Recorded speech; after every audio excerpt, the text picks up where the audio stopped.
The following program is made possible by the generous support of these sponsors. United Bank, with full-service banking for our community and our veterans from convenient locations.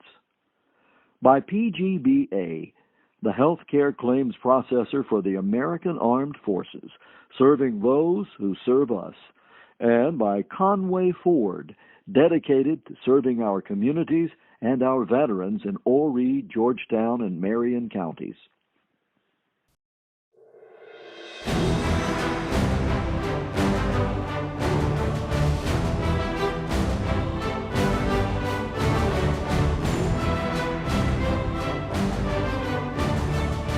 From the campus of Coastal Carolina University, the Center for Military and Veteran Studies is pleased to present Military Memoirs.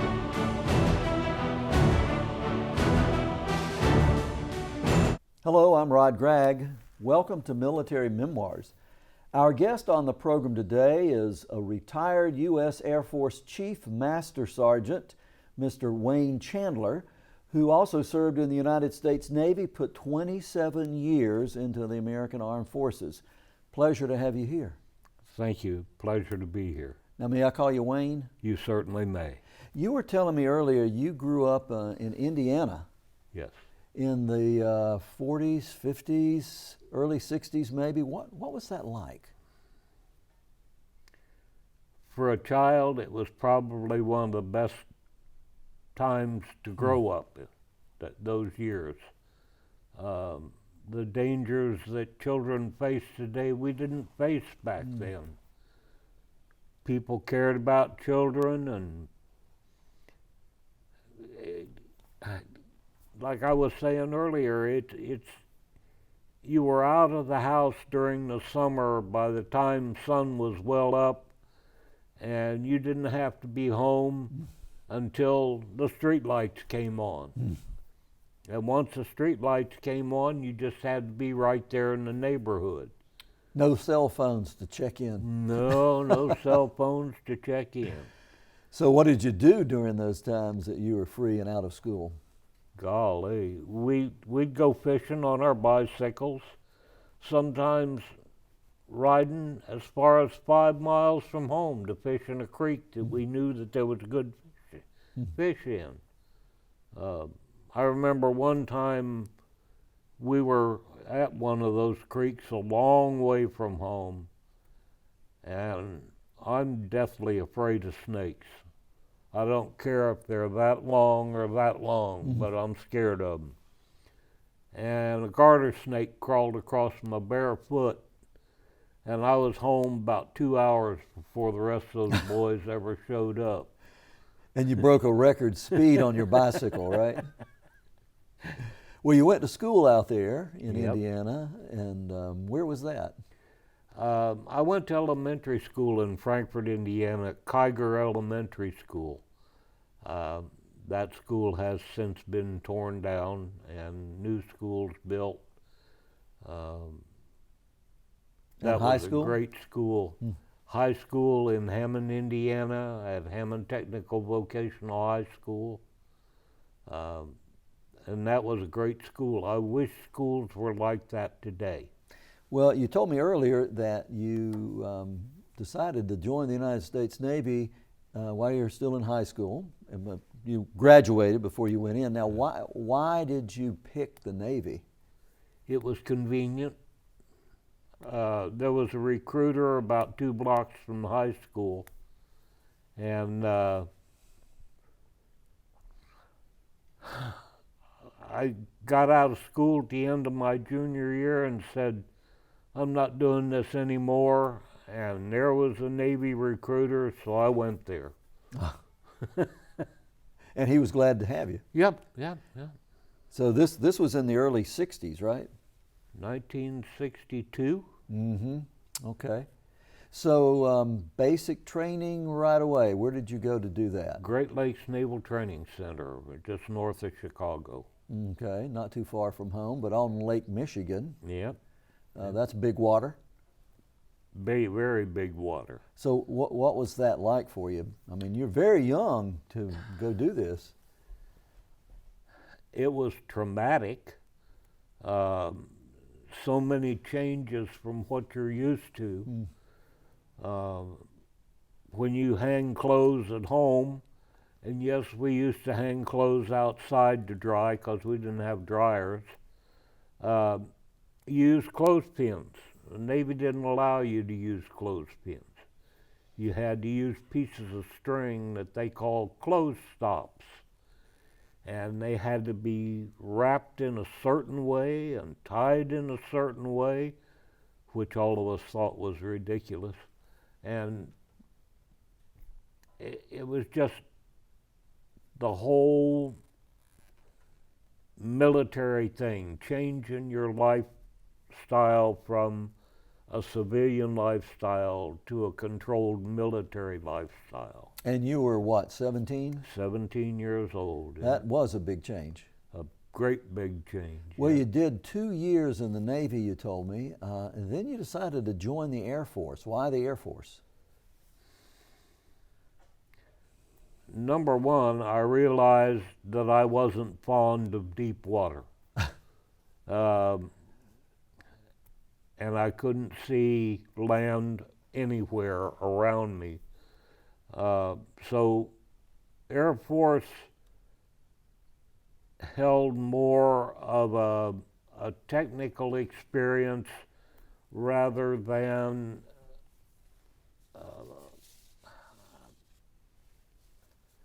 I don't know how you would say this, rather than a fighting experience. More and no deep water. Yeah. I had trained as an electronics technician in the Navy. So I went electronics in the Air Force. I went to tech school in Denver in the Air Force for 36 weeks to become a B-52 fire control systems mechanic. Now you hear that word and you think, mechanic? Okay, that's like a guy that works on my car.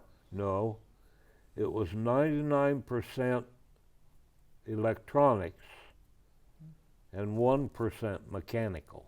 Well, were you always, as a boy, mechanical, or you were mechanical and didn't know it?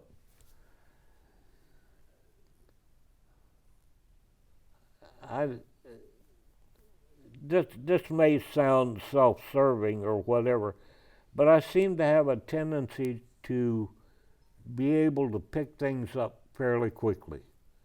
And my grandmother had friends whose son was a ham radio operator, and I got fascinated with electronics through him. And he taught me an awful lot about electronics when I was growing up. And then taking it in high school, a technical vocational high school, I took electronics there. When I went into a Navy, I was an electronics striker. I wanted to be an electronics technician. When I joined the Air Force, I had very high scores across the board on my tests for entry. So I chose electronics, and that's where I ended up, as in electronics. Well, you did your basic training for the Air Force at Lackland Air Force Base out in Texas, and then you went to the tech school you're talking about at Lowry Air Force Base in Colorado, and then you found yourself across the world in Taiwan. Well, there was some changes in the middle there. I started out at Loring in electronics, but after a few months, they decided they had too many of us, and I was cross-trained to be a combat arms instructor. I did that for a little over a year, and they decided there was too many of us, and I was cross-trained to become an aircraft loadmaster. Now, what does a loadmaster do? Okay. That's a pretty impressive title. The aircraft loadmaster is responsible for weight and balance on the airplane. An airplane has a maximum gross takeoff weight. it has a certain range, which is called a percent of Mach, or mean aerodynamic chord. It has a specific range that the center of gravity that that airplane has to be in, or that airplane will not fly correctly. If you have it too far forward, the airplane can't take off. You can't get the nose wheel off the ground. If it's too far aft, you can't fly. The airplane will nose up and just mash in. So you have to calculate all of that. And in my time, it was mostly done by hand or slide rule. Mm. Well, that's an important job. I mean, if the loadmaster gets it wrong, people can die. Exactly. So was that kind of, that potential and that sense of responsibility always part of your mindset when you did your job day to day? Absolutely, absolutely. Because I was on the airplane when it took off. And I had 4 other people on that airplane that I was responsible for. If I got it wrong, all 5 of us died. And I was very careful about it, very conscientious about it. Well, you did this stateside for a long time. Then you ended up in Taiwan. Now, this was in the middle of the Vietnam War. Yeah. So you're far away from home. I mean, here's this Indiana 17-year-old boy, and he did the deep water thing with the Navy in Lake Michigan and here and there, and then he's in Texas, and then he's in Colorado, and now you're going across the world to Taiwan. What was that like being so young? What were your thoughts? 1969, I was 19 years old. I pretty much had my head on straight because I'd been there at Dias, working as a loadmaster, working as a parachute packer. The loadmaster's not just locked into flying. If you are a loadmaster in an aerial port squadron, you are packing cargo parachutes, you are rigging loads to be airdropped, and again, you're talking about if it's not right, somebody gets hurt. You don't pack that cargo chute right, that load will fall from however high you dropped it and impact the ground at terminal velocity, and somebody's going to die. Important job, really life and death job. And then you found yourself in a very small and dangerous place called Vietnam, and we're going to talk about that when we return. Military Memoirs is produced by the United Bank Center for Military and Veteran Studies at Coastal Carolina University and is made possible in part by the Lieutenant Tab Stogner Horry County Veterans Oral History Project, which is named in honor of the late H. Otis Tab Stogner, Jr., a World War II veteran of the United States Army. The project records and preserves oral history with Horry County veterans. They're all around us.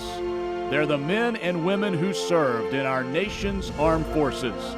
In good times and bad, they've been willing to stand in harm's way to preserve, protect, and defend the legacy of freedom we enjoy as Americans.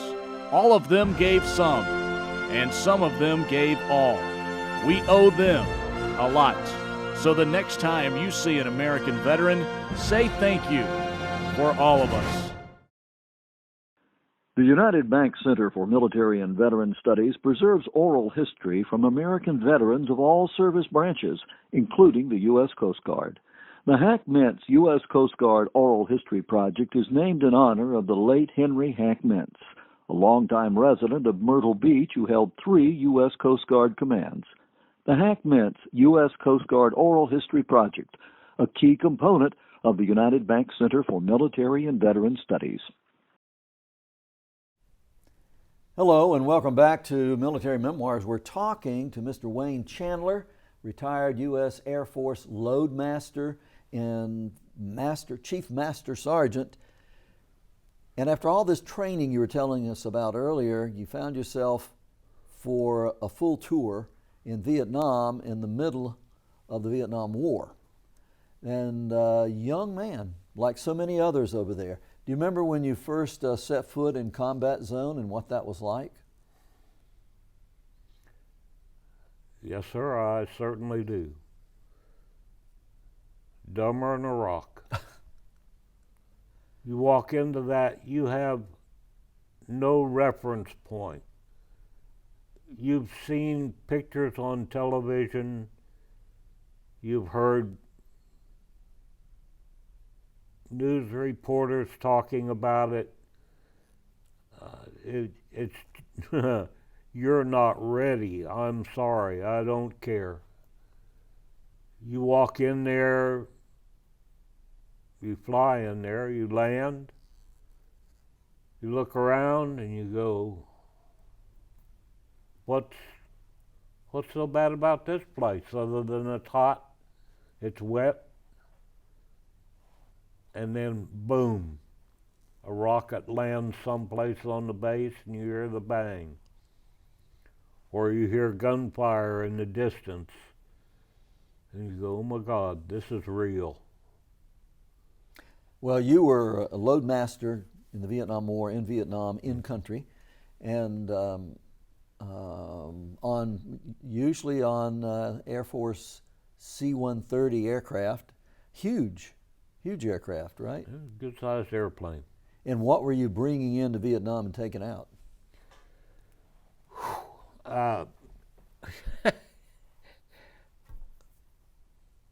They called us the trash haulers. We hauled everything from food to ammunition to vehicles to dead bodies to passengers, you name it, we hauled it. Well, you won various commendations, including a Presidential Unit Citation, others, and also remarkably difficult to earn, Distinguished Flying Cross. What happened there that produced that award? Well, there were so many opportunities for that to come about. It's hard for me to remember because it's been many years ago now. Well, you also have a lot of medals. So, but I thought about it for a while. I think that was the mission where we were making a low-level drop. Some of our paratroop drops were from 500 feet. Mm. And 500 feet is nothing for a bullet. They can come right up there and just tear things up. I think what happened is we were on a drop for one of those 500-foot drops, what they call container delivery system. And we took some hits in the floor and the loads jammed in a position that put the airplane completely out of balance, nose high. Mm. Ben, you were on the way to crashing. We were on the way to really trying to fly. The other loadmaster and I, there's always two loadmasters on an airdrop. The other loadmaster and I managed to get the loads moved back up forward and tied down to a point where we could get behind them and hammer down the bullet holes in the floor and get rid of those loads. And I think that's where that came from. We ended up keeping the airplane from crashing, so saved several $1 million there. And some lives. Yep, yeah. Well, you also, so you're in these aircraft and you draw in all this ground fire sometimes. Do you hear those bullets hitting the aircraft? You try to ignore it, but you hear a few if they're larger. Small arms fire, if it hits the floor coming up through the bottom of the airplane, you might hear it. You feel it more than you hear it. Yeah. It's a vibration sort of thing. Right. But what are you thinking when you're knowing that that ground fire is peppering your aircraft and any one of those rounds could kill you? You just pray. I did a lot of that over there. Well, you served a full tour in Vietnam, and plus afterwards you're in and out Right. with these aircraft, dropping things, returning with other things. You also at one time, your unit had a presidential unit citation. What was the unit doing that earned that sort of thing?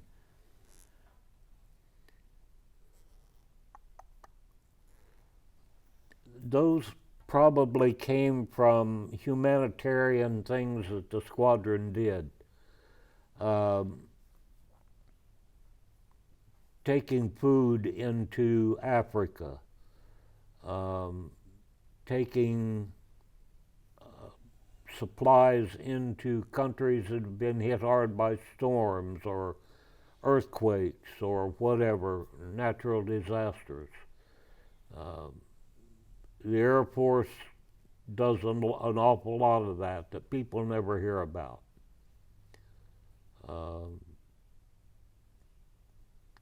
Well, in Vietnam, what do you think was your closest call in that combat zone?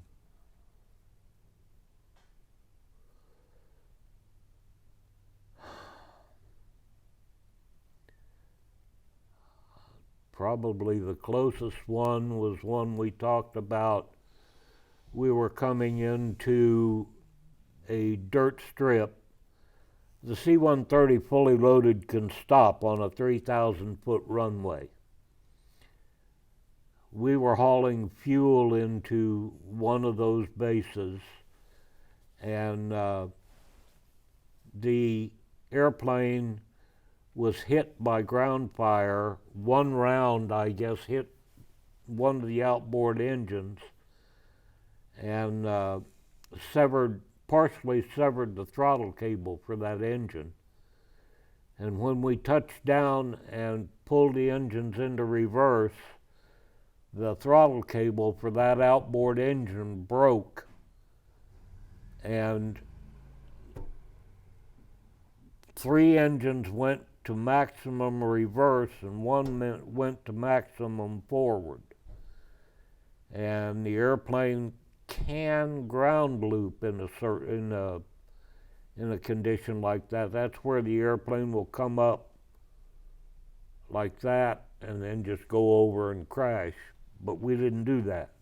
We did go through a ditch, and our wingtip went between under the rotating prop of a Huey Cobra and came up on the other side. All right, a Huey Cobra being a helicopter. Right. So your wing came right under the rotating prop. Now, if it had hit that prop, it had been very exciting.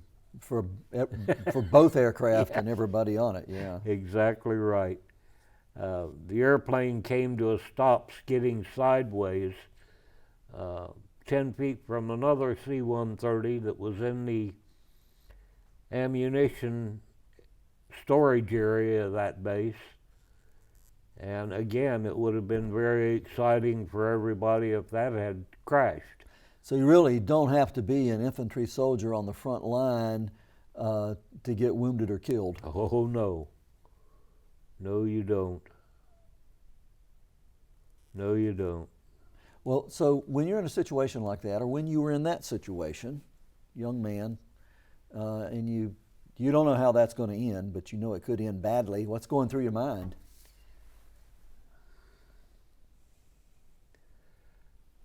For me,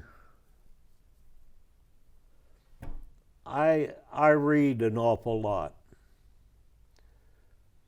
I read Sun Tzu's book, The Art of War. I read Musashi's book, Book of Five Rings, and I basically did what they said. When a man joins the military, he should consider himself dead, because you can't kill a dead man. And so I just resigned myself to the fact that I would never see 30, and just pressed on. So do you have to grow up quickly Yep. in a situation like that? In service? Is that a common experience, you think, for Americans in uniform when you go into the service and you're really young and you kind of speed up that process of maturity? It speeds it up an awful lot, Rod.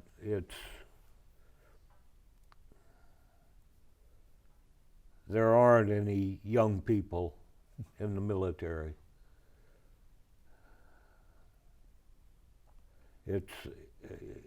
Your mindset changes completely. You're no longer fighting for this country. You're no longer fighting for the flag. You're no longer fighting for freedom. You're fighting for the guy right next to you and the guys that you serve with. In an air crew, in the C-130 at least, there were 5 of us, 2 pilots, a navigator, a flight engineer, and a loadmaster. And you really depended on each other. Exactly right. Well, you went to a lot of other places after that, from Okinawa back to the U.S. You were at Keesler Air Force Base in Mississippi in charge of maintenance of surveillance aircraft. Then you found yourself in South Carolina at Myrtle Beach Air Force Base, and there you were for a period of time as a first sergeant. Right. And that was before the base closed, of course, and decided to retire in Myrtle Beach, you were telling us. And in the service, you were married, and now you have 4 daughters, 10 grandchildren, and 6 great-grandchildren. Yep.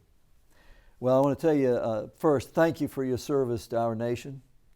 And I want to tell you it was a pleasure to have you on this program. Thank you. It's a pleasure being here. And we want to thank you, too, for joining us for Military Memoirs.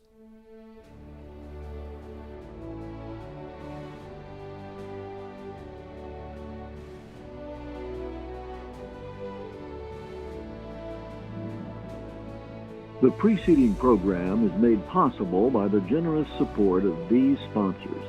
Conway Ford, dedicated to serving our communities and our veterans in Horry, Georgetown, and Marion counties. By PGVA, the health claims processor for the American Armed Forces, serving those who serve us. And by United Bank, with full service banking for our community and our veterans from convenient locations.